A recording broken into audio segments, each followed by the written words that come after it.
संसार में जितने भी धार्मिक मतमतांतर हैं, वो सबके सब किसी महापुरुष के पीछे श्रद्धालुओं का संगठित समाज है।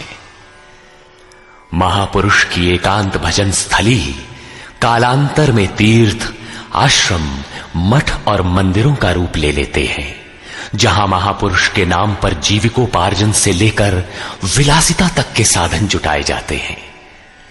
गद्दियां महापुरुष के बाद बनती हैं, गद्दियों से कोई महापुरुष नहीं बनता। इसीलिए धर्म सदा से ही प्रत्यक्षदर्शी महापुरुष के क्षेत्र की वस्तु रहा है। गीता ऐसे ही निर्विवाद महापुरुष योगेश्वर भगवान श्री कृष्ण की वाणी है, जिसके चिरंतन सत्यों से आपका साक्षात करा रहा है यथार्थ गीता का ये कैसेट प्रसारण।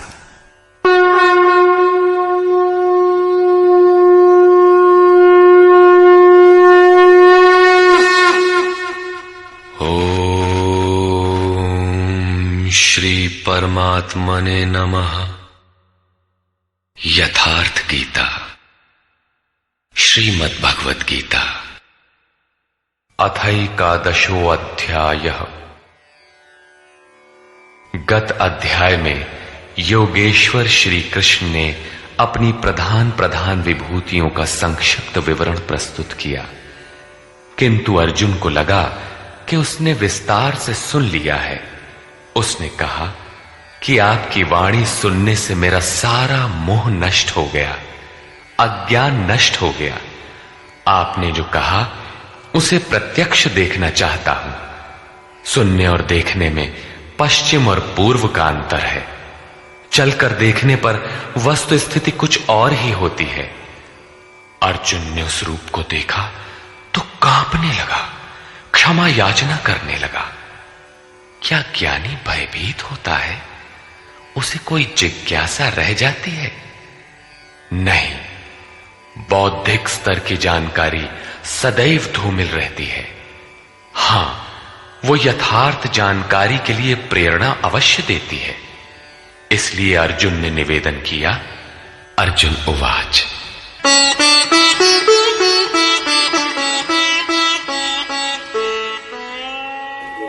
मदनुग्रहाय परमं गुह्यमध्यात्मसंगितं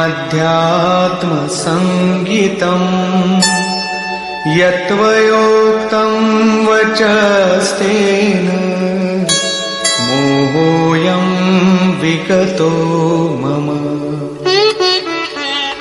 भगवान, मुझ पर अनुग्रह करने के लिए जो आपके द्वारा गोपनीय अध्यात्म में प्रवेश दिलाने वाला उपदेश कहा गया, उससे मेरा ये अज्ञान नष्ट हो गया, मैं ज्ञानी हो गया। भवाप्ययौ हि भूतानां श्रुतौ विस्तरशो मया त्वत्तः कमलपत्राक्ष माहात्म्यमपि चाव्ययम्। कि हे कमल नेत्र, मैंने भूतों की उत्पत्ति और प्रलय आपसे विस्तार पूर्वक सुना है तथा आपका अविनाशी प्रभाव भी सुना है। एवमेतद्यथार्थत्वम् आत्मानं परमेश्वर द्रष्टुमिच्छामि ते रूपम् ऐश्वरं पुरुषोत्तम।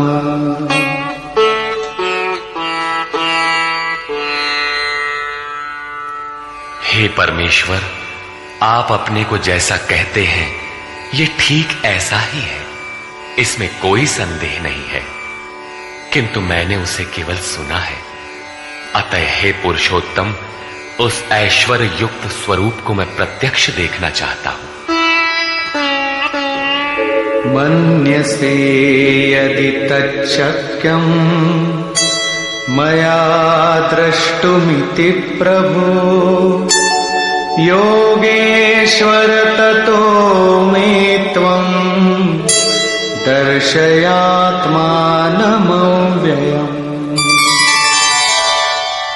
हे प्रभु, मेरे द्वारा आपका वो रूप देखा जाना संभव है। यदि आप ऐसा मानते हो तो योगेश्वर, आप अपने अविनाशी स्वरूप का मुझे दर्शन कराइए। इस पर योगेश्वर ने कोई प्रतिवाद नहीं किया, क्योंकि पहले भी वे स्थान स्थान पर कहे आए हैं कि तू मेरा अनन्य भक्त और प्रिय सखा है। अतः बड़ी प्रसन्नता के साथ उन्होंने अपना स्वरूप दर्शाया। श्री भगवान उवाच। पश्य मे पार्थ रूपाणि शतशोऽथ सहस्रशः नानाविधानि दिव्यानि नानावर्णाकृतीनि च। पार्थ, मेरे सैकड़ों तथा हजारों नाना प्रकार के और नाना वर्ण तथा आकृति वाले दिव्य स्वरूप को देख।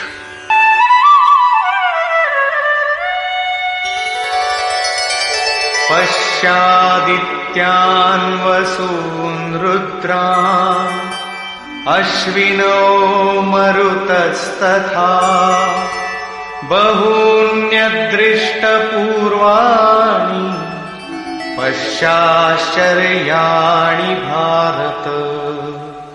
हे भारत, अदिति के 12 पुत्रों, 8 वसुओं, 11 रुद्रों, दोनों अश्विनी कुमारों और 49 मरुदगणों को देख, तथा अन्य बहुत से पहले तुम्हारे द्वारा कभी न देखे हुए आश्चर्यमय रूपों को देख।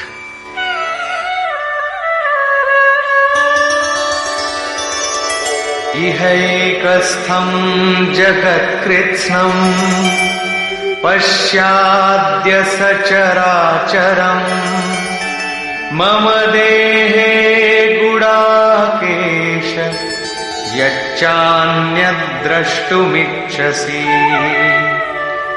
अर्जुन, अब मेरे इस शरीर में एक ही स्थान पर स्थित हुए चराचर सहित संपूर्ण जगत को देख, तथा और भी जो कुछ देखना चाहता है वो देख। इस प्रकार तीनों श्लोकों तक भगवान लगातार दिखाते चले गए, किंतु अर्जुन को कुछ दिखाई नहीं पड़ा। वो आंखें मलता रह गया। अतः ऐसा दिखाते हुए भगवान सहसा रुक जाते हैं और कहते हैं, न तु मां शक्यसे द्रष्टुम् अनेनैव स्वचक्षुषा दिव्यं ददामि ते चक्षुः पश्य मे योगमैश्वरम्। अर्जुन, तू मुझे अपने नेत्रों द्वारा अर्थात बौद्धिक दृष्टि द्वारा देखने में समर्थ नहीं है, इसलिए मैं तुझे दिव्य अर्थात अलौकिक दृष्टि देता हूं, जिससे तू मेरे प्रभाव और योग शक्ति को देख। इधर योगेश्वर श्री कृष्ण के कृपा प्रसाद से अर्जुन को वही दृष्टि प्राप्त हुई, उसने देखा। और उधर योगेश्वर व्यास के कृपा प्रसाद से वही दृष्टि संजय को मिली थी। जो कुछ अर्जुन ने देखा, अक्षरशः वही संजय ने भी देखा और उसके प्रभाव से अपने को कल्याण का भागी बनाया। स्पष्ट है कि श्री कृष्ण एक योगी के समकक्ष है। संजय उवाच।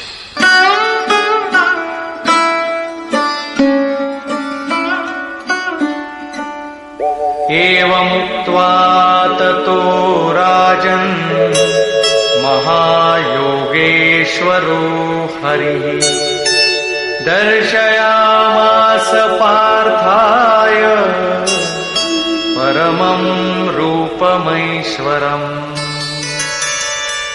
संजय बोला, हे राजन, महायोगेश्वर हरि ने इस प्रकार कहकर उसके उपरांत पार्थ को अपना परम ऐश्वर्य युक्त दिव्य स्वरूप दिखाया, जो स्वयं योगी है और दूसरों को भी योग प्रदान करने की जिसमें क्षमता हो, जो योग का स्वामी हो, उसे योगेश्वर कहते हैं। इसी प्रकार सर्वस्व का हरण करने वाला हरि है।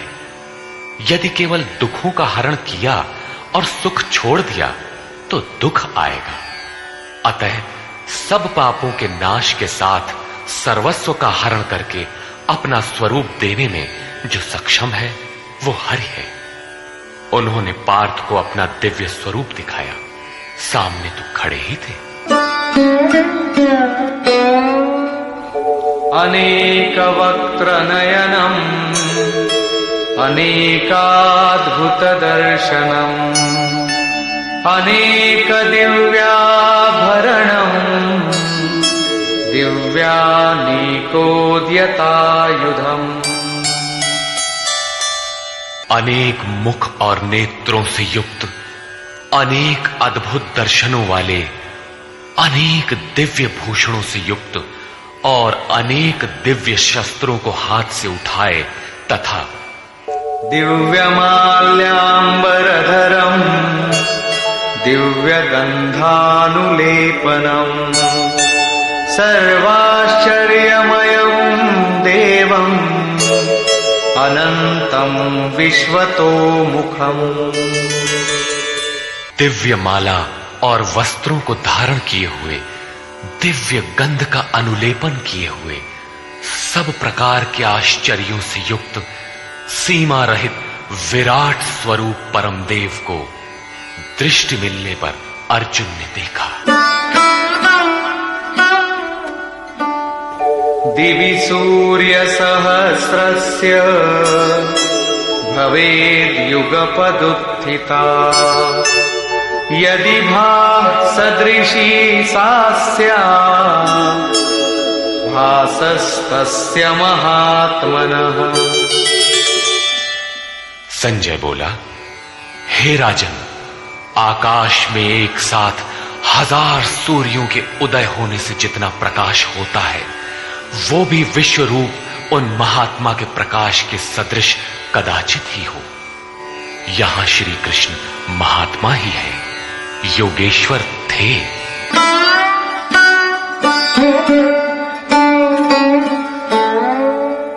तत्रैकस्थं जगत्कृत्स्नं प्रविभक्तमनेकधा अपश्यद्देवदेवस्य शरीरे पांडवस्तदा। पांडुपुत्र अर्जुन ने, पुण्य ही पांडु है, पांडु ही अनुराग को जन्म देता है। उस समय अनेक प्रकार से विभक्त हुए संपूर्ण जगत को उन परम देव के शरीर में एक जगह स्थित देखा।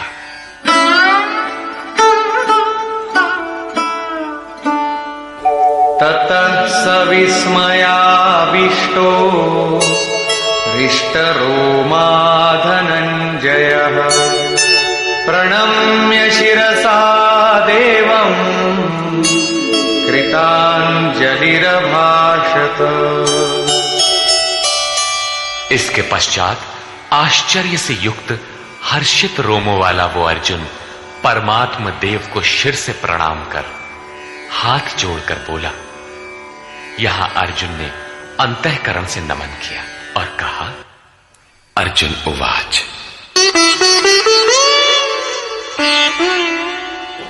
पश्यामि देवांस्तव देवदेहे सर्वांस्तथा भूतविशेषसङ्घान् ब्रह्माणमीशं कमलासनस्थं ऋषींश्च सर्वानुरगांश्च दिव्यान्।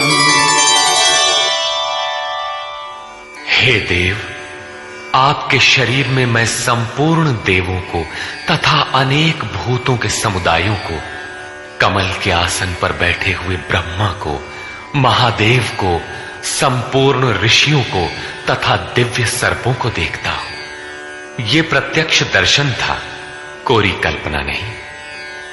किंतु ऐसा तभी संभव है जब योगेश्वर पूर्णत्व प्राप्त महापुरुष हृदय से दृष्टि प्रदान करे, ये साधन गम्य है। अनेक बाहूदर वक्त्र नेत्रम् पश्यामि त्वां सर्वतोऽनन्तरूपम् नान्तं न मध्यं न पुनस्तवादिम् पश्यामि विश्वेश्वर विश्वरूप।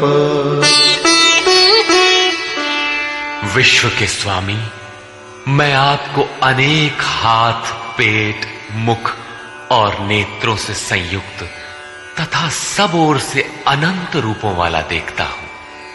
हे विश्वरूप, न मैं आपके आदि को, न मध्य को और न अंत को ही देखता हूं, अर्थात आपके आदि, मध्य और अंत का निर्णय नहीं कर पा रहा हूं। किरीटिनं गदिनं चक्रिणं च तेजो राशिं सर्वतो दीप्तिमन्तम् पश्यामि त्वां दुर्निरीक्षं समन्तात् दीप्तानलार्कद्युतिमप्रमेयम्। मैं आपको मुकुट युक्त, गदा युक्त, चक्र युक्त, सब ओर से प्रकाशमान तेज पुंज स्वरूप, प्रज्वलित अग्नि और सूर्य के सदृश, देखने में दुष्कर अर्थात कठिनाई से देखा जाने वाला और सब ओर से बुद्धि आदि से ग्रहण न हो सकने वाला अप्रमेय देखता हूं। इस प्रकार संपूर्ण इंद्रियों से पूर्णतया समर्पित होकर योगेश्वर श्री कृष्ण को इस रूप में देखकर अर्जुन उनकी स्तुति करने लगा। त्वमक्षरं परमं वेदितव्यम् त्वमस्य विश्वस्य परं निधानम् त्वमव्ययः शाश्वतधर्मगोप्ता सनातनस्त्वं पुरुषो मतो मे। भगवान, आप जानने योग्य परम अक्षर अर्थात अक्षय परमात्मा है। आप इस जगत के परम आश्रय हैं।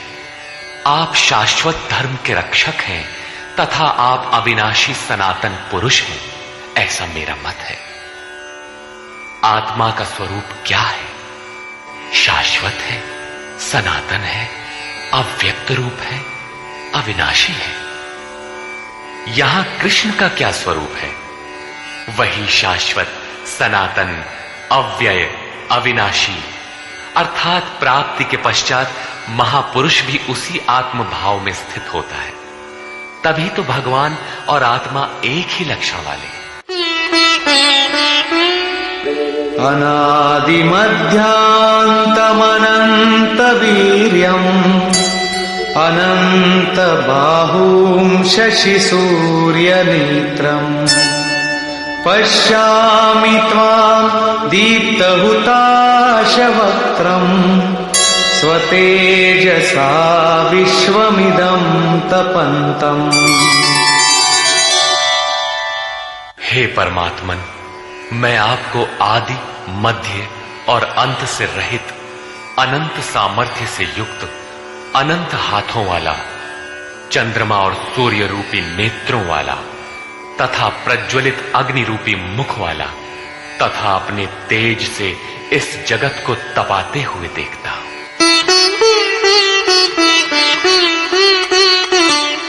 द्यावा पृथिव्योरिदमन्तरं हि व्याप्तं त्वयैकेन दिशश्च सर्वाः दृष्ट्वाद्भुतं रूपमुग्रं तवेदं लोकत्रयं प्रव्यथितं महात्मन्। हे महात्मन, अंतरिक्ष और पृथ्वी के बीच का संपूर्ण आकाश तथा सब दिशाएं एकमात्र आपसे ही परिपूर्ण है। आपके इस अलौकिक भयंकर रूप को देखकर तीनों लोक अत्यंत व्यथित हो रहे हैं। अमीहि त्वां सुरसङ्घा विशन्ति केचिद्भीताः प्राञ्जलयो गृह्णन्ति स्वस्तीत्युक्त्वा महर्षिसिद्धसङ्घाः स्तुवन्ति त्वां स्तुतिभिः पुष्कलाभिः। वे देवताओं के समूह आप में ही प्रवेश कर रहे हैं और कई एक भयभीत होकर हाथ जोड़े हुए आपके गुणों का गान कर रहे हैं। महर्षि और सिद्धों के समुदाय स्वस्ति वाचन अर्थात कल्याण हो ऐसा कहते हुए संपूर्ण स्तोत्रों द्वारा आपकी स्तुति कर रहे हैं। रुद्रादित्या वसवो ये च साध्या विश्वेश्विनो मरुतश्चोष्मपाश्च गन्धर्वयक्षासुरसिद्धसङ्घा वीक्षन्ते त्वां विस्मिताश्चैव सर्वे। रुद्र, आदित्य, वसु, साध्य, विश्वदेव, अश्वनी कुमार, वायुदेव और पितरों तथा गंधर्व, यक्ष, राक्षस और सिद्धों के समुदाय सभी आश्चर्य से आपको देख रहे हैं, अर्थात देखते हुए भी समझ नहीं पा रहे हैं, क्योंकि उनके पास वो दृष्टि ही नहीं है। कृष्ण ने पीछे बताया था कि आसुरी स्वभाव वाले लोग मुझे तुच्छ कहकर संबोधित करते हैं, सामान्य मनुष्य जैसा मानते हैं, जबकि मैं परम भाव में परमेश्वर रूप में स्थित हूं। यद्यपि हूं मनुष्य शरीर के आधार वाला, उसी का विस्तार यहां है कि वे आश्चर्य से देख रहे हैं, यथार्थतः समझ नहीं पा रहे हैं, नहीं देखते।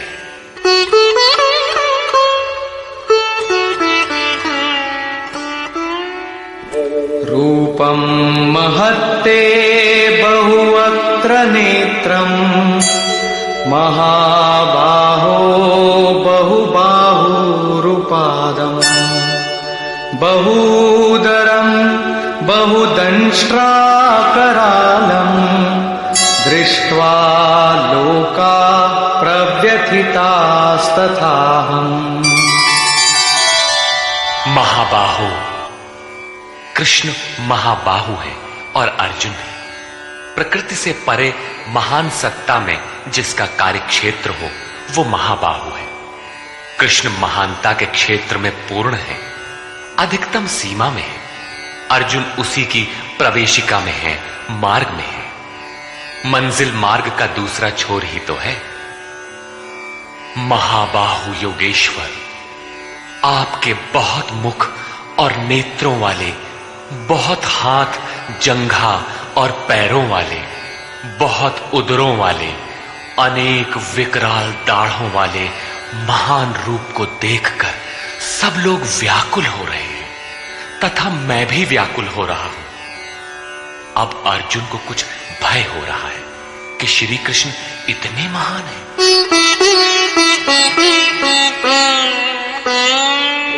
नभस्पृशं दीप्तमनेकवर्णम् व्याक्ताननं दीप्तविशालनेत्रम् दृष्ट्वा हि त्वां प्रव्यथितान्तरात्मा धृतिं न विन्दामि शमं च विष्णो।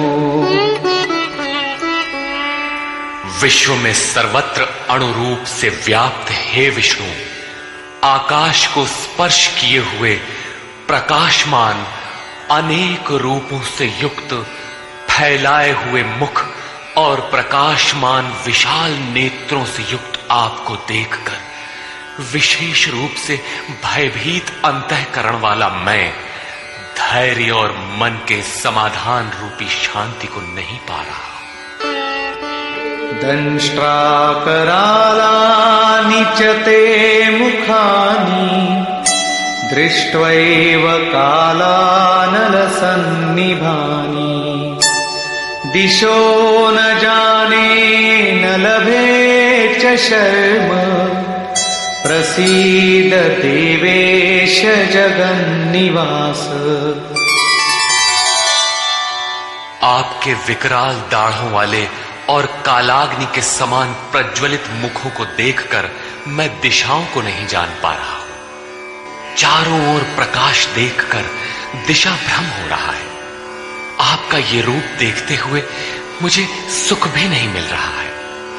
देवेश, हे जगन निवास, आप प्रसन्न हो। अमी च त्वां धृतराष्ट्रस्य पुत्राः सर्वे सहैवावनिपालसङ्घैः भीष्मो द्रोणः सूतपुत्रस्तथासौ सहास्मदीयैरपि योधमुख्यैः।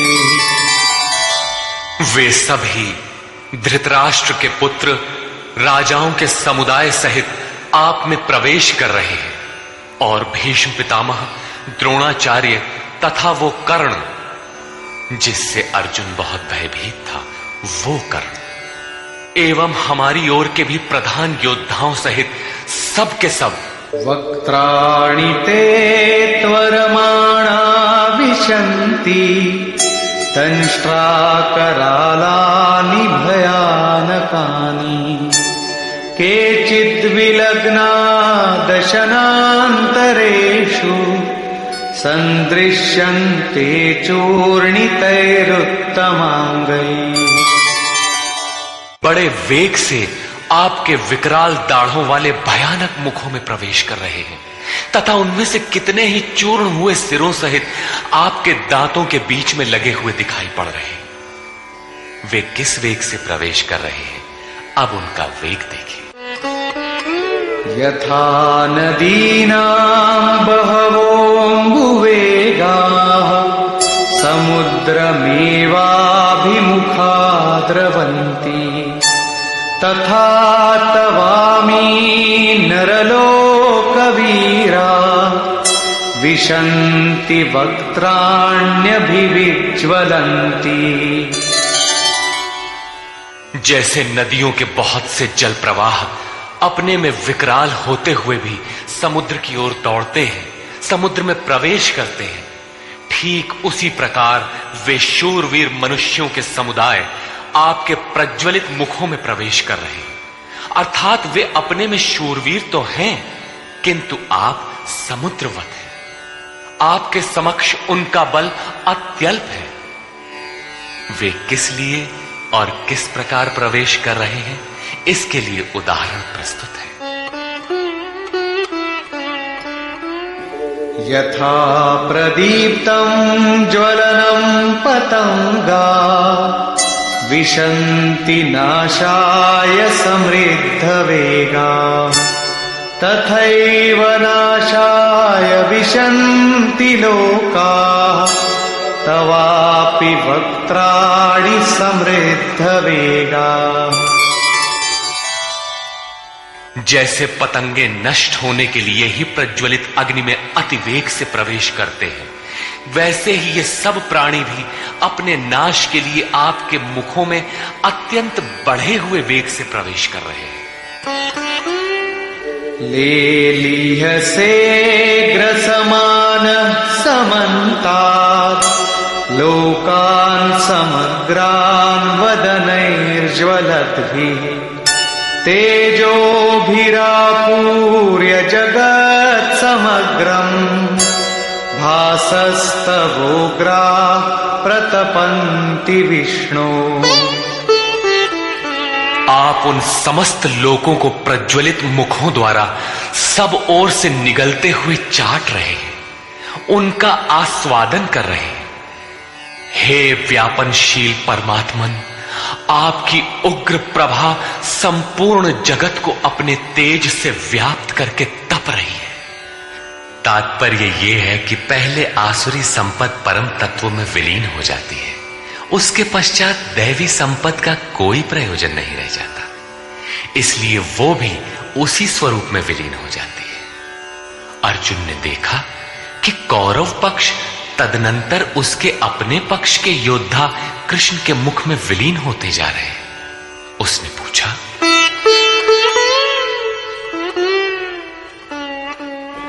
आख्याहि मे को भवानुग्र रूपो नमोस्तु ते देववर प्रसीद विज्ञातुमिच्छामि भवन्तमाद्यं न हि प्रजानामि तव प्रवृत्तिम्।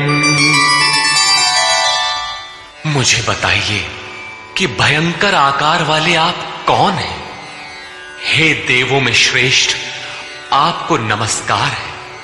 आप प्रसन्न हो। आदि स्वरूप, मैं आपको भली प्रकार जानना चाहता हूं। जैसे आप कौन हैं, क्या करना चाहते हैं? क्योंकि आपकी प्रवृत्ति अर्थात चेष्टाओं को नहीं समझ पा रहा हूं। इस पर योगेश्वर श्री कृष्ण बोले। श्री भगवान उवाच, कालोऽस्मि लोकक्षयकृत् प्रवृद्धो लोकान् समाहर्तुमिह प्रवृत्तः ऋतेऽपि त्वां न भविष्यन्ति सर्वे येव स्थिताः प्रत्यनीकेषु योधा। अर्जुन, मैं लोकों का नाश करने वाला बढ़ा हुआ काल हूं और इस समय इन लोकों को नष्ट करने के लिए प्रवृत्त हुआ हूं। प्रतिपक्षियों की सेना में स्थित जितने योद्धा हैं, वे सब तेरे बिना भी नहीं रहेंगे। वे जीवित नहीं बचेंगे, इसीलिए प्रवृत्त हुआ हूं। तस्मात्त्वमुत्तिष्ठ यशो लभस्व जित्वा शत्रून् भुङ्क्ष्व राज्यं समृद्धम् मयैवैते निहता पूर्वमेव निमित्तमात्रं भव सव्यसाचिन्। इसलिए अर्जुन, तू युद्ध के लिए खड़ा हो, यश प्राप्त कर, शत्रुओं को जीत, समृद्धि संपन्न राज्य को भोग। ये सब शूरवीर मेरे द्वारा पहले से ही मारे हुए हैं। सव्यसाचिन, तू केवल निमित्त मात्र बन। प्रायः सर्वत्र कृष्ण ने कहा है कि वो परमात्मा न कुछ स्वयं करता है, न कराता है, न संयोग ही जोड़ता है। मोहावृत्ति बुद्धि के कारण ही लोग कहते हैं कि परमात्मा कराता है, किंतु यहां वे स्वयं ताल ठोक कर खड़े हो जाते हैं कि अर्जुन, करता धरता तो मैं, मेरे द्वारा ये लोग पहले से ही मारे हुए, तू खड़ा भर हो, यश ले ले। ऐसा इसलिए है कि सो केवल भगतन हित लागी। अर्जुन उसी अवस्था को प्राप्त कर चुका था कि भगवान स्वयं ताल ठोक कर खड़े हो गए। अनुराग ही अर्जुन है। अनुरागी के लिए भगवान सदैव खड़े हैं। उन्हीं के कर्ता है, रथी बन जाते हैं। यहां गीता में तीसरी बार साम्राज्य का प्रकरण आया है। पहले अर्जुन लड़ना नहीं चाहता था। उसने कहा कि पृथ्वी के धन धान्य संपन्न अकंटक साम्राज्य तथा देवताओं के स्वामीपन अथवा त्रैलोक्य के राज्य में भी मैं उस उपाय को नहीं देखता जो इंद्रियों को सुखाने वाले मेरे इस शोक को दूर कर सके। जब तड़पन बनी ही रहेगी तो हमें नहीं चाहिए। योगेश्वर ने कहा, इस युद्ध में हारोगे तो देवत्व और जीतने पर महामहिम की स्थिति मिलेगी। और यहां 11वें अध्याय में कहते हैं कि ये शत्रु मेरे द्वारा मारे गए हैं, तू निमित्त मात्र भर बन जा, यश को प्राप्त कर और समृद्ध राज्य को भोग। फिर वही बात, जिस बात से अर्जुन चौंकता है, जिसमें वो शोक मिटता हुआ नहीं देखता, क्या श्री कृष्ण फिर भी वही राज्य देंगे? नहीं, वस्तुतः विकारों के अंत के साथ परमात्म स्वरूप की स्थिति ही वास्तविक समृद्धि है, जो स्थिर संपत्ति है, जिसका कभी विनाश नहीं होता, राजयोग का परिणाम है। द्रोणं च भीष्मं च जयद्रथं च कर्णं तथान्यानपि योधवीरान् मया हतांस्त्वं जहिमा व्यथिष्ठा युध्यस्व चेतासि रणे सपत्नान्। इन द्रोण, भीष्म, जयद्रथ और कर्ण तथा अन्यान्य बहुत से मेरे द्वारा मारे हुए शूरवीर योद्धाओं को तू मार, भय मत कर। संग्राम के वैरियों को तू निश्चित जीतेगा, इसलिए युद्ध कर। यहां भी योगेश्वर ने कहा कि मेरे द्वारा मारे हुए इन मरे हुओं को तू मार। स्पष्ट किया कि मैं करता हूं, जबकि 5वें अध्याय के 13, 14 एवं 15 श्लोक में उन्होंने कहा था भगवान अकर्ता है। 18वें अध्याय में वे कहते हैं शुभ अथवा अशुभ प्रत्येक कार्य के होने में 5 माध्यम हैं: अधिष्ठान, कर्ता, करण, चेष्टा और दैव। जो कहते हैं कैवल्य स्वरूप परमात्मा करते हैं, वे अविवेकी हैं, यथार्थ नहीं जानते, अर्थात भगवान नहीं करते। ऐसा विरोधाभास क्यों? वस्तुतः प्रकृति और उस परमात्म पुरुष के बीच एक सीमा रेखा है। जब तक प्रकृति के परमाणुओं का दबाव अधिक रहता है, तब तक माया प्रेरणा देती है, और जब साधक उससे ऊपर उठ जाता है, ईश्वर, इष्ट अथवा सद्गुरु के कार्यक्षेत्र में प्रवेश प्राप्त कर लेता है। उसके बाद सद्गुरु, इष्ट, याद रहे प्रेरक के स्थान पर सद्गुरु, आत्मा, परमात्मा, इष्ट, भगवान पर्यायवाची है। कुछ भी कहें, कहता भगवान ही है। हृदय से रथी हो जाता है, आत्मा से जागृत होकर उस अनुरागी साधक का स्वयं पथ संचालन करने लग जाता है। पूज्य महाराज जी कहते थे, हो जिस परमात्मा की हमें चाह है, वो जिस सतह पर खड़े हैं, उस सतह पर स्वयं उतरकर जब तक आत्मा से जागृत नहीं हो जाता, तब तक सही मात्रा में साधन का आरंभ नहीं होता। उसके बाद जो कुछ साधक से पार लगता है, वो उनकी देन है।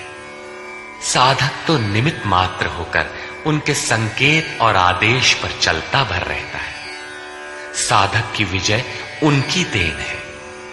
ऐसे अनुरागी के लिए ईश्वर अपनी दृष्टि से देखता है, दिखाता है और अपने स्वरूप तक पहुंचाता है। यही श्री कृष्ण कहते हैं, मेरे द्वारा मारे हुए इन बैरियों को मार, निश्चय ही तुम्हारी विजय होगी, मैं जो खड़ा हूं। संजय उवाच।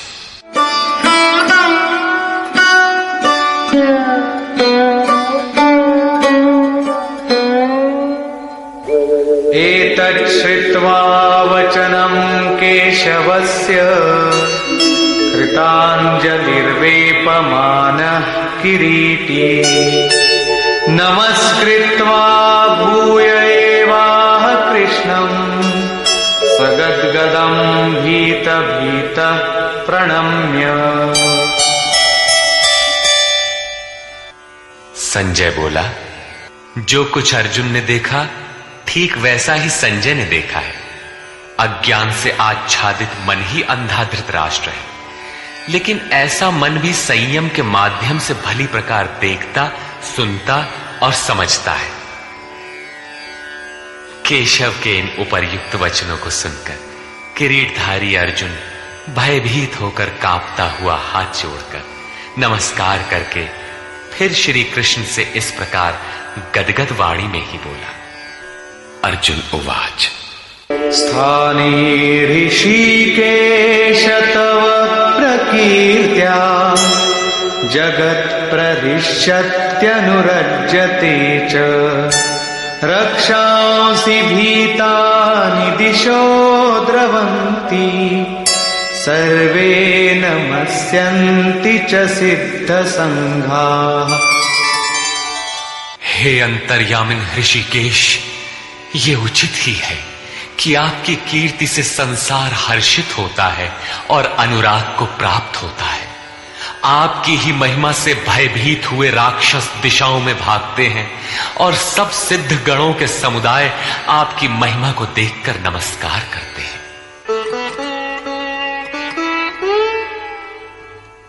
कस्माच्च तेन न मेरन्महात्मन्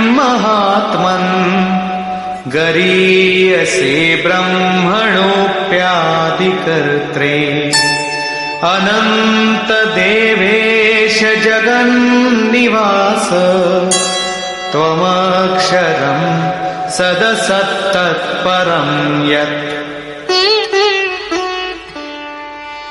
हे महात्मन, ब्रह्मा के भी आदिकर्ता और सबसे बड़े, आपके लिए वे सब कैसे नमस्कार न करें, क्योंकि हे अनंत, हे देवेश, हे जगन्निवास, सत असत और उनसे भी परे अक्षर अर्थात अक्षय स्वरूप आप ही हैं। अर्जुन ने अक्षय स्वरूप का प्रत्यक्ष दर्शन किया था। केवल बौद्धिक स्तर पर कल्पना करने या मान लेने मात्र से कोई ऐसी स्थिति नहीं मिलती जो अक्षय हो। अर्जुन का प्रत्यक्ष दर्शन उसकी आंतरिक अनुभूति है। उसने सविनय कहा,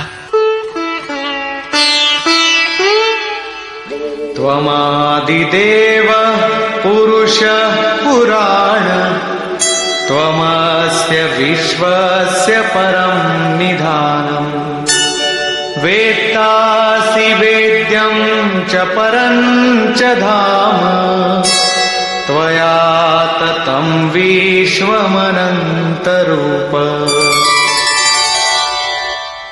आप आदिदेव और सनातन पुरुष हैं। आप इस जगत के परम आश्रय और जानने वाले हैं, जानने योग्य हैं तथा परम धाम है। हे अनंत स्वरूप, आपसे ये संपूर्ण जगत व्याप्त है, आप सर्वत्र हैं।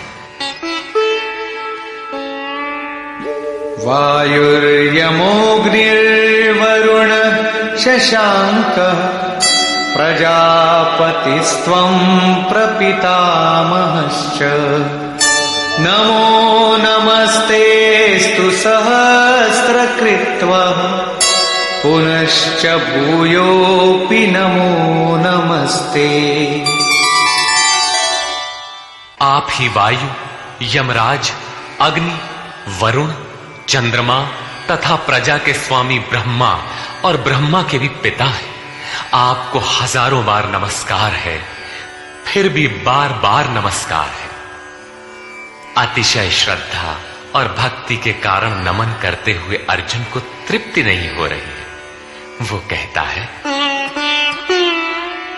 नमः पुरस्तादथ पृष्ठतस्ते नमोऽस्तु ते सर्वत एव सर्व अनन्तवीर्यामितविक्रमस्त्वं सर्वं समाप्नोषि ततोऽसि सर्वः। हे अत्यंत सामर्थ्य वाले, आपको आगे से और पीछे से भी नमस्कार हो। हे सर्वात्मन, आपको सब ओर से ही नमस्कार हो, क्योंकि हे अत्यंत पराक्रमशाली, आप सब ओर से संसार को व्याप्त किए हुए, इसलिए आप ही सर्वरूप और सर्वत्र हैं। इस प्रकार बार बार नमस्कार करके भयभीत अर्जुन अपनी भूलों के लिए क्षमा याचना करता है।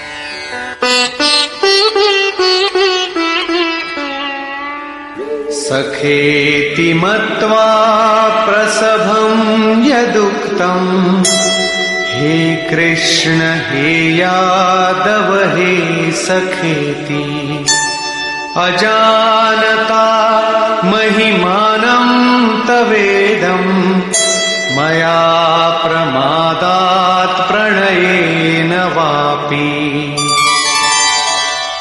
आपके इस प्रभाव को न जानते हुए आपको सखा मित्र मानकर मेरे द्वारा प्रेम अथवा प्रमाद से भी हे कृष्ण, हे यादव, हे सखा, इस प्रकार जो कुछ भी हठपूर्वक कहा गया है तथा यच्चावहासार्थमसत्कृतोऽसि विहारशय्यासन भोजनेषु एकोऽथवाप्यच्युत तत्समक्षम् तत्क्षामये त्वामहमप्रमेयम्।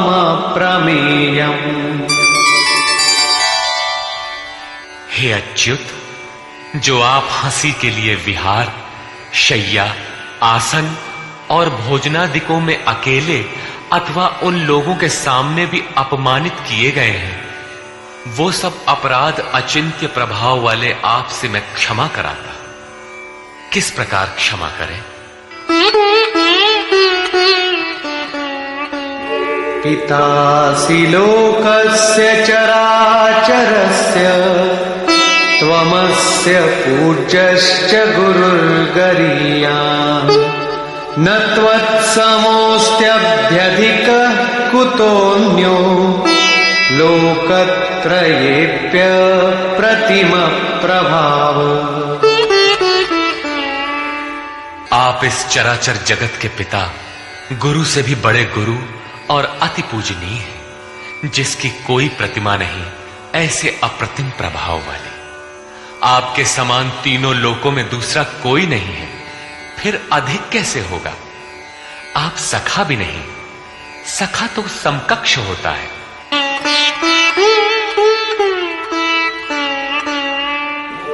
तस्मात् प्रणम्य प्रणिधाय कायम् प्रसादये त्वामहमीशमीड्यम्। पितेव पुत्रस्य सखेव सख्युः प्रियः प्रियायार्हसि देव सोढुम्। आप चराचर के पिता हैं, इसलिए मैं अपने शरीर को भली प्रकार आपके चरणों में रखकर प्रणाम करके स्तुति करने योग्य आप ईश्वर को प्रसन्न होने के लिए प्रार्थना करता हूं। हे देव, पिता जैसे पुत्र के, सखा जैसे सखा के और पति जैसे प्रिय स्त्री के अपराधों को क्षमा करता है, वैसे ही आप भी मेरे अपराधों को सहन करने योग्य हैं। अपराध क्या था? हमने कभी हे यादव, हे सखा, हे कृष्ण कहा था? समाज के बीच अथवा एकांत में कहा था? भोजन के समय अथवा सोने के समय कहा था? क्या कृष्ण कहना अपराध था? काले थे ही, गोरे कैसे कहे जाते? यादव कहना भी अपराध नहीं था, क्योंकि यदुकुल में तो जन्म ही हुआ था। सखा कहना भी अपराध नहीं था, क्योंकि स्वयं कृष्ण भी अपने को अर्जुन का सखा मानते थे। जब कृष्ण कहना अपराध ही है, एक बार कृष्ण कहने के लिए अर्जुन अनंत बार गिड़गिड़ा कर क्षमा याचना कर रहा है, तो जब किसका करे, नाम कौन सा ले? वस्तुतः चिंतन का जैसा विधान स्वयं योगेश्वर श्री कृष्ण ने बताया है, वैसा ही आप करें। उन्होंने पीछे बताया, ओमित्येकाक्षरम ब्रह्म व्याहरन माम अनुस्मरन। अर्जुन, ओम, बस इतना ही अक्षय ब्रह्म का परिचायक है। इसका तू जप कर और ध्यान मेरा धर, क्योंकि उस परम भाव में प्रवेश मिल जाने के पश्चात उन महापुरुष का भी यही नाम है, जो उस अव्यक्त का परिचायक है। प्रभाव देखने पर अर्जुन ने पाया कि ये न तो काले हैं, न गोरे, न सखा है, न यादव, ये तो अक्षय ब्रह्म की स्थिति वाले महात्मा है। संपूर्ण गीता में योगेश्वर श्री कृष्ण ने 5 बार ओम के उच्चारण पर बल दिया।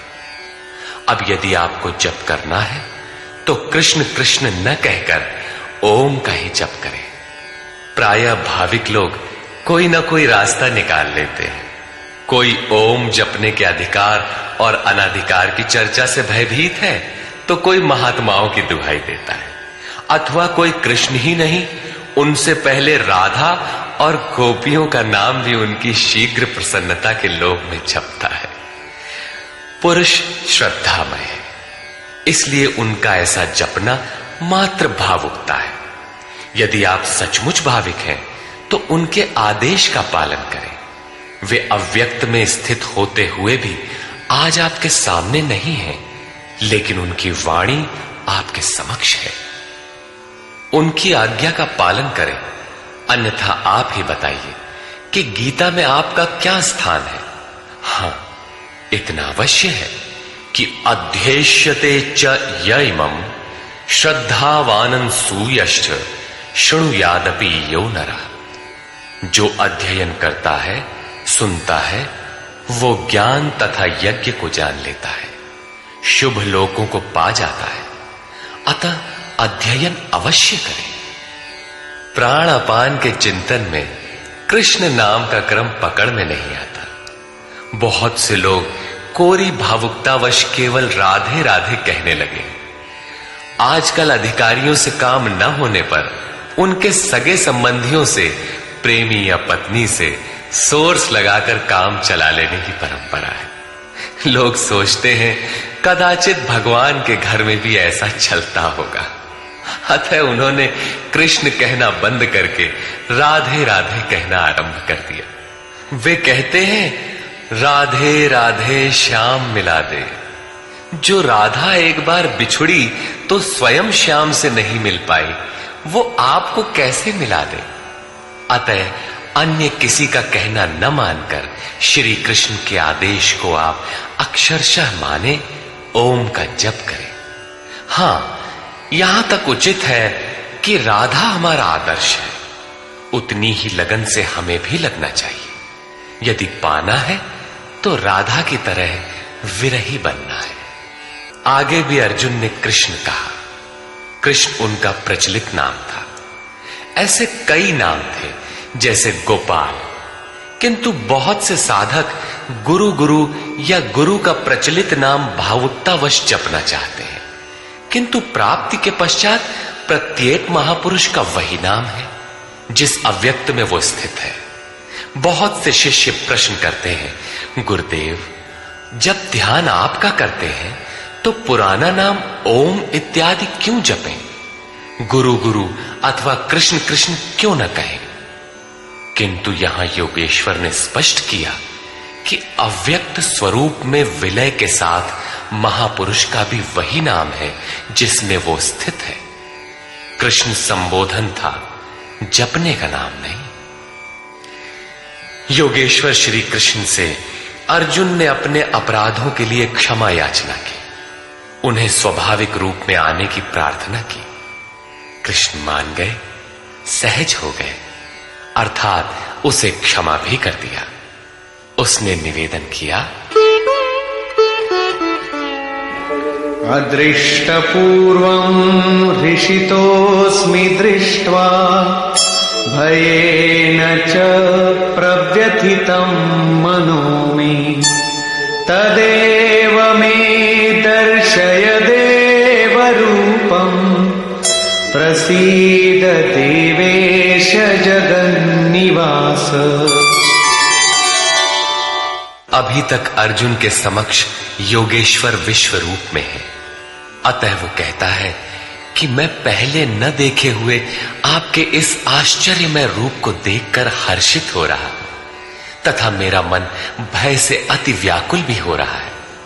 पहले तो सखा समझता था, धनुर्विद्या में कदाचित अपने को कुछ आगे ही पाता था, किंतु अब प्रभाव देखकर भय हो रहा है। पिछले अध्याय में प्रभाव सुनकर वो अपने को ज्ञानी मानता था। ज्ञानी को कहीं भय नहीं होता है।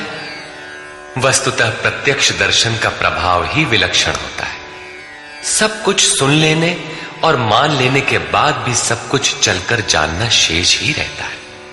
वो कहता है, पहले न देखे हुए आपके इस रूप को देखकर मैं हर्षित हो रहा हूं, मेरा मन भय से व्याकुल भी हो रहा है। अतः हे देव, आप प्रसन्न हो। हे देवेश, हे जगन्निवास, आप अपने उस रूप को ही मुझे दिखाइए। कौन सा रूप? किरीटिनं गदिनं चक्रहस्तम् इच्छामि त्वां द्रष्टुमहं तथैव।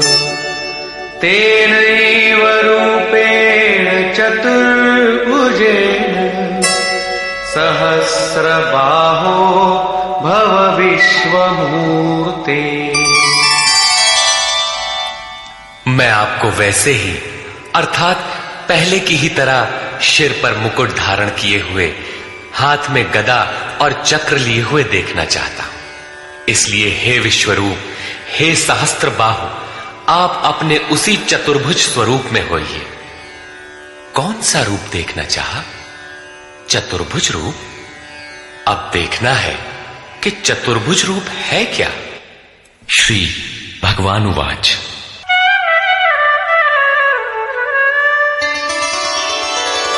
मया प्रसन्नेन तवार्जुनेदं रूपं परं दर्शितमात्मयोगात्। तेजोमयं विश्वमनन्तमाद्यं यन्मे त्वदन्येन न दृष्टपूर्वम्। इस प्रकार अर्जुन की प्रार्थना सुनकर श्री कृष्ण बोले, अर्जुन, मैंने अनुग्रह पूर्वक अपनी योग शक्ति के प्रभाव से अपना परम तेजोमय, सबका आदि और सीमा रहित विश्व रूप तुझे दिखाया है, जिसे तेरे सिवाय दूसरे किसी ने पहले कभी नहीं देखा। न वेदयज्ञाध्ययनैर्न दानैः न च क्रियाभिर्न तपोभिरुग्रैः एवं रूपः शक्य अहं त्रिलोके द्रष्टुं त्वदन्येन कुरु प्रवीर। अर्जुन, इस मनुष्य लोक में इस प्रकार विश्व रूप वाला मैं न वेद से, न यज्ञ से, न अध्ययन से, न क्रिया से, न उग्र तप से और न तेरे सिवाय किसी अन्य से देखा जाने को संभव हूं। अर्थात तेरे सिवाय ये रूप अन्य कोई देख नहीं सकता। तब तो गीता आपके लिए बेकार है। भगवत दर्शन की भी योग्यताएं अर्जुन तक सीमित रह गई, जबकि पीछे बताए आए हैं कि अर्जुन, राग, भय और क्रोध से रहित अनन्य मन से मेरी शरण हुए बहुत से लोग ज्ञान रूपी तप से पवित्र होकर साक्षात मेरे स्वरूप को प्राप्त हो चुके हैं। यहां कहते हैं, तेरे सिवाय न कोई देख सका है और न भविष्य में कोई देख सकेगा। अतः अर्जुन कौन है? क्या कोई पिंडधारी है? कोई शरीरधारी है? नहीं, वस्तुतः अनुराग ही अर्जुन है। अनुराग विहीन पुरुष न कभी देख सका है और न भविष्य में कभी देख सकेगा। सब ओर से चित्त समेटकर एकमात्र इष्ट के अनुरूप राग ही अनुराग है। अनुरागी के लिए ही प्राप्ति का विधान है। माते व्यथा मा च विमूढ़ भावो दृष्ट्वा रूपं घोरमीद्रिं ममेदम् व्यपेतभिः प्रीतमनाः पुनस्त्वं तदेव मे रूपमिदं प्रपश्य। इस प्रकार के मेरे इस विकराल रूप को देखकर तुझे व्याकुलता न हो और मूढ़ भाव भी न हो कि घबराकर अलग हो जाओ। अब तू भय रहित और प्रीति युक्त मन से उसी मेरे इस रूप को, अर्थात चतुर्भुज रूप को फिर देख। संजय उवाच। इत्यर्जुनं वासुदेवस्तथोक्त्वा स्वकं रूपं दर्शयामास भूयः आश्वासयामास च भीतमेनम् भूत्वा पुनः सौम्य वपुर्महात्मा। संजय बोला, सर्वत्र वास करने वाले देव उन वासुदेव ने अर्जुन से इस प्रकार कहकर फिर वैसे ही अपने रूप को दिखाया। फिर महात्मा कृष्ण ने सौम्य वपुः अर्थात प्रसन्न होकर भयभीत अर्जुन को धैर्य दिया। अर्जुन बोला, अर्जुन उवाच,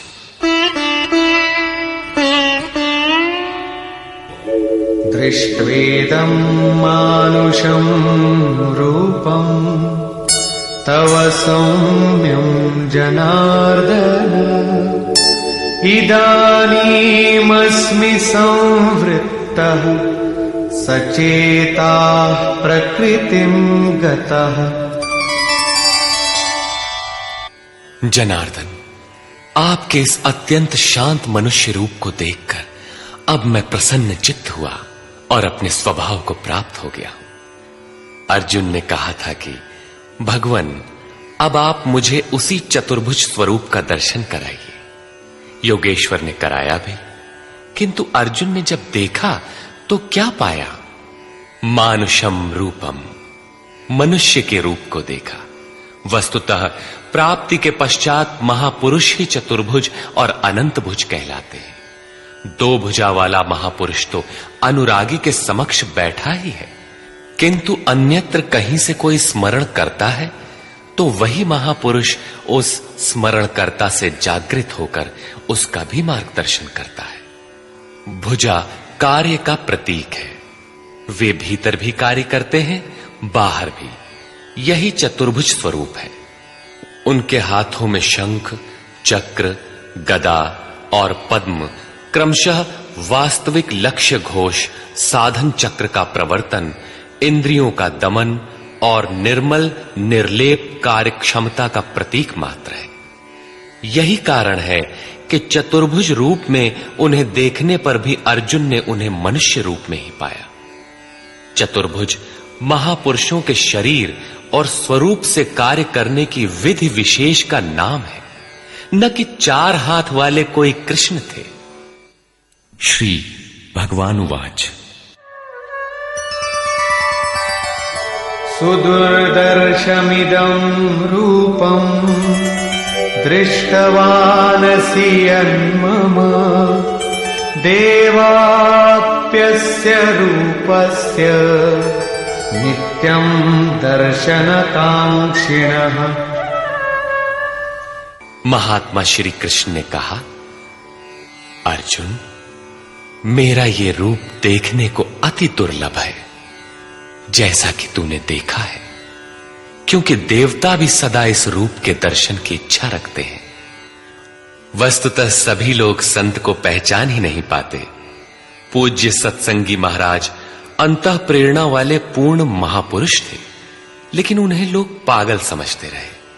किसी किसी पुण्यात्मा को आकाशवाणी हुई कि ये सद्गुरु हैं। केवल उन्होंने उन्हें हृदय से पकड़ा, उनके स्वरूप को पाया और अपनी गति पा ली। यही श्री कृष्ण कहते हैं कि जिनके हृदय में दैवी संपद जागृत है, वे देवता भी सदा इस रूप के दर्शन की आकांक्षा रखते हैं। तो क्या यज्ञ, दान अथवा वेदाध्ययन से आप देखे जा सकते हैं?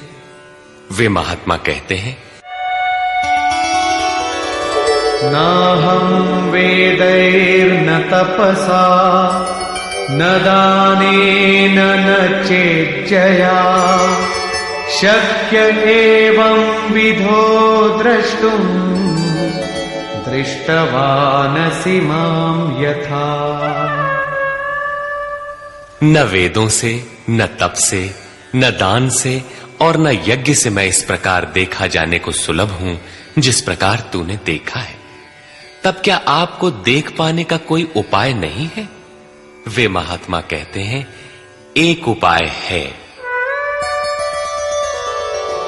भक्त्या त्वनन्यया शक्य अहमेवं विधोऽर्जुन ज्ञातुं द्रष्टुं च तत्त्वेन प्रवेष्टुं च परन्तप।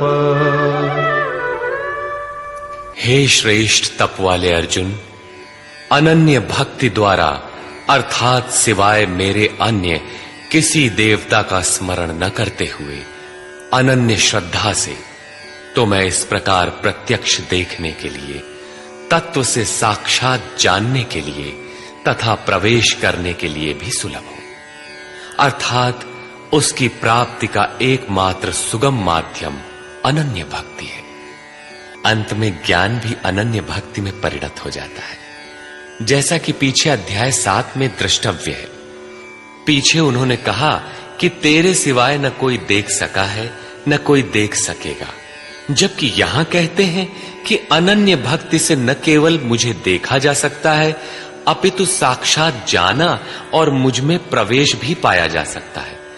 अर्थात अर्जुन अनन्य भक्त का नाम है, एक अवस्था का नाम है। अनुराग ही अर्जुन है। अंत में योगेश्वर श्री कृष्ण कहते हैं,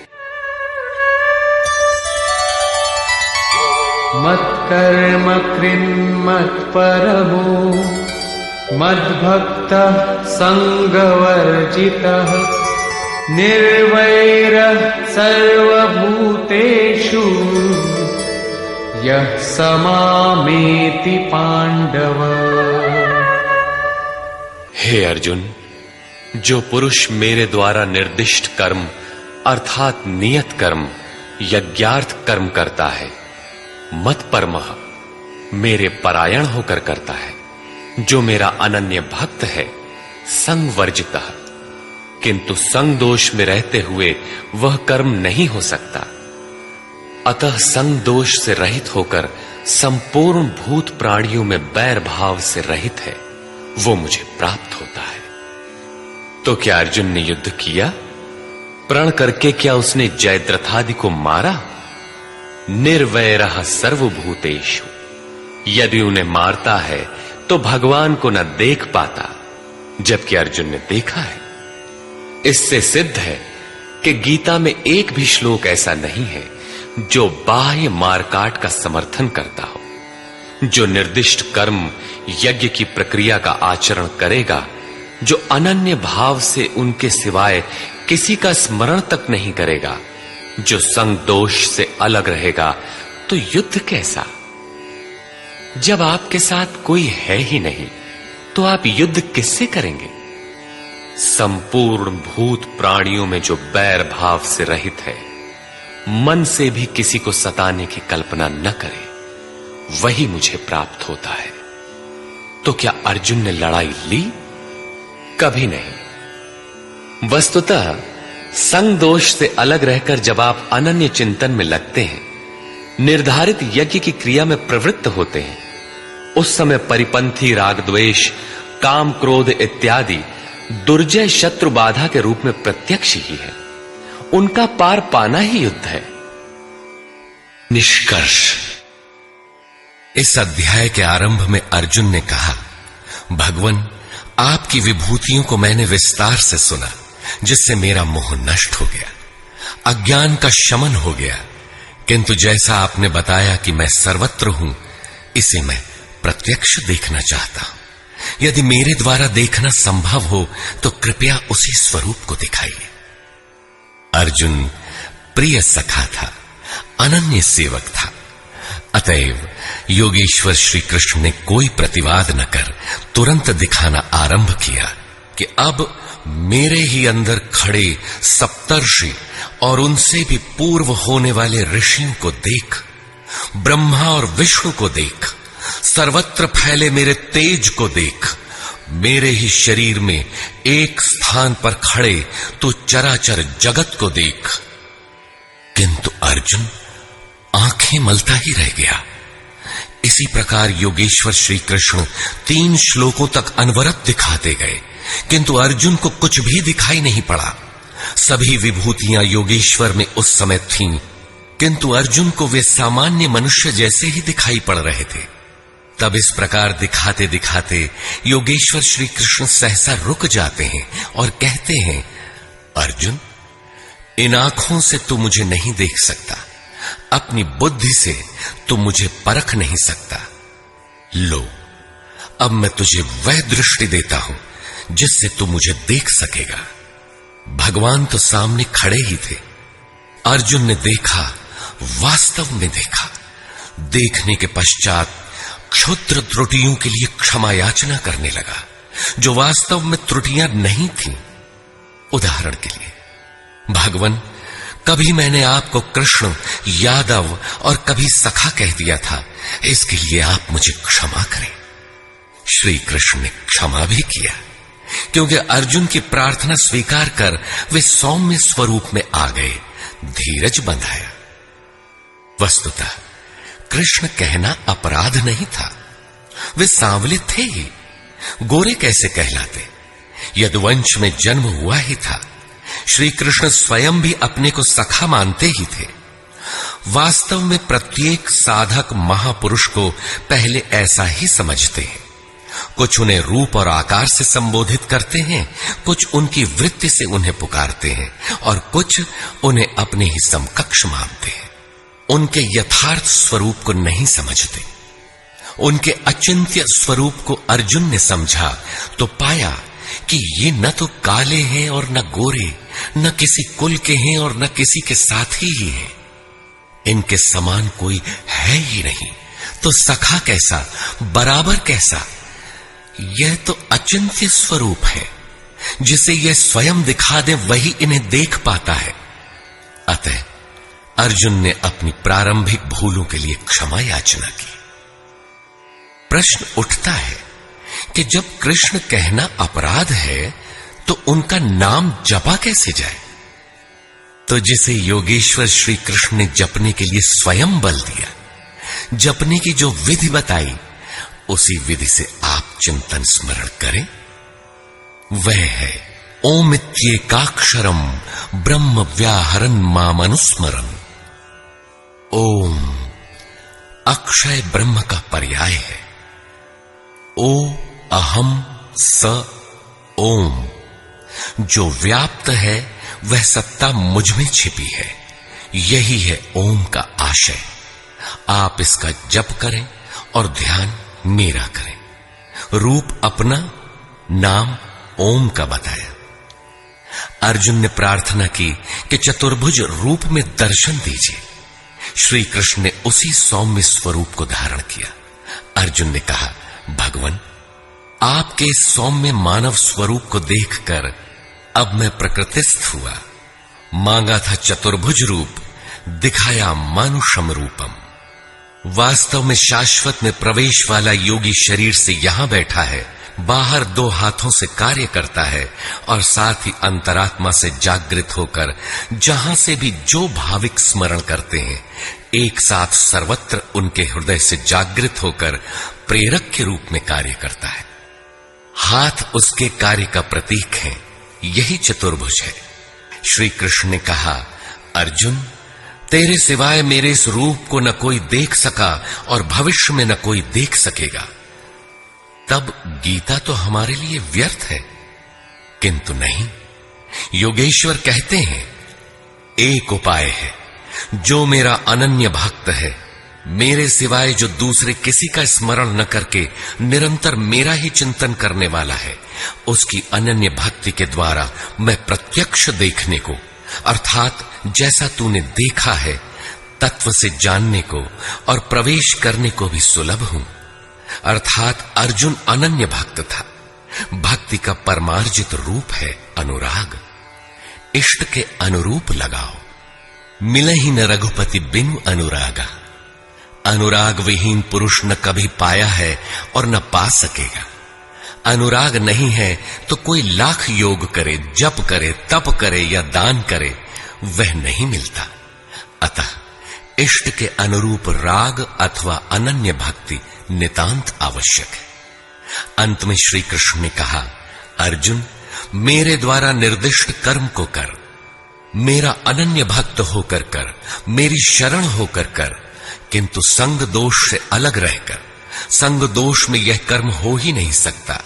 अतः संग दोष इस कर्म के संपादित होने में बाधक है। जो बैर भाव से रहित है वही मुझे प्राप्त करता है। जब संग दोष नहीं है, जहां हमें छोड़कर दूसरा कोई है ही नहीं, बैर का मानसिक संकल्प भी नहीं है, तो युद्ध कैसा? बाहर दुनिया में लड़ाई झगड़े होते रहते हैं, किंतु विजय जीतने वालों को भी नहीं मिलती। दुर्जय संसार रूपी शत्रु को असंगता रूपी शस्त्र से काटकर परम में प्रवेश पा जाना ही वास्तविक विजय है, जिसके पीछे हार नहीं है।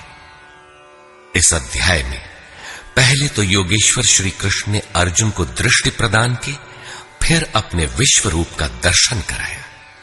अतः ओम तत्सदिति श्रीमद्भगवद गीता सूपनिषत्सु ब्रह्म विद्यायाम योग शास्त्रे श्री कृष्णार्जुन संवादे विश्वरूप दर्शन योगो नामैकादशो अध्यायः।